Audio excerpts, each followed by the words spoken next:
What is permaculture?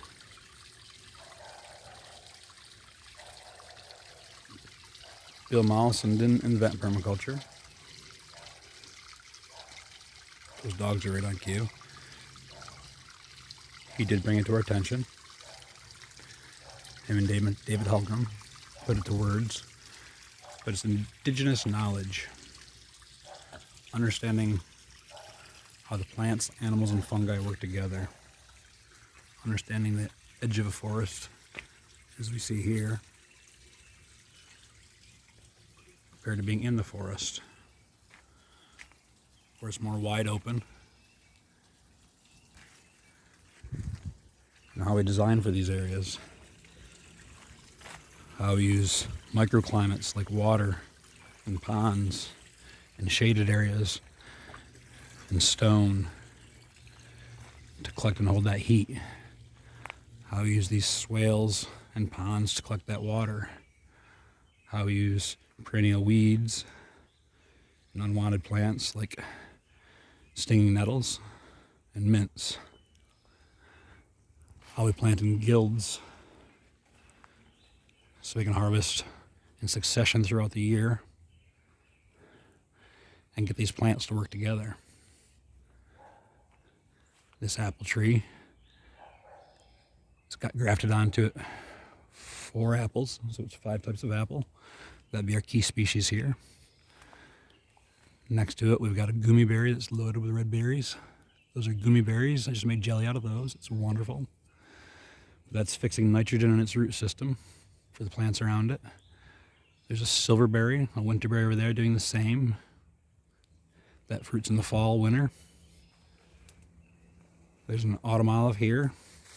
Be careful you don't plant the invasive type. That's a whole nother discussion on where you are and what type you're planting. But those are in succession through the year for just the nitrogen fixing bushes in this guild. Then we got berries in the understory like these gooseberries. Jostaberries or yastaberries. Some blackberries over there. Some raspberries on the backside. Lots of flowers in the understory. The irises came up first. Now these foxgloves, black-eyed Susans. There's an Areona bush. That'd be small on the underside of it. But on and on, that's these guilds. And here's these black raspberries over here. Actually, ate my first one this morning. There's just a few ripe. And these are all over the property. So the black raspberries are first. And the remaining yellow raspberries from last year, we'll probably find some of those because they're twice fruiting, twice bearing. It's a whole nother video. I've got videos on that. And these grapes will climb up this fence, up this trellis. Here you can see some of those black raspberries coming ripe. So permaculture. Using our annual gardens as well. Long-term annuals, turning into a food forest. Using the edge of that forest to plant in a 3-dimensional guild.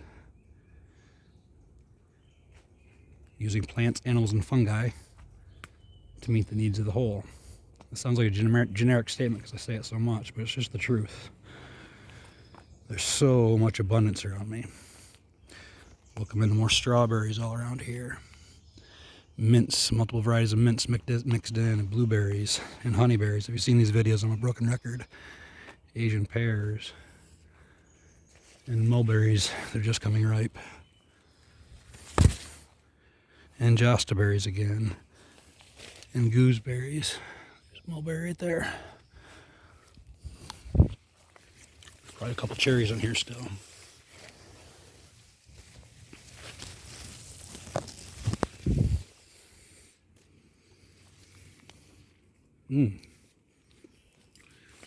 More of the same, gooseberries and apples and figs and elderberries. I'll stop here. But here's another one of these gummy berries, loaded with berries. But that plant's working.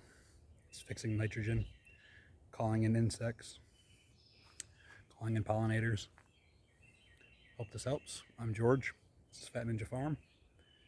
And that's a little talk about what permaculture is, as far as the food forest side of it. Peace.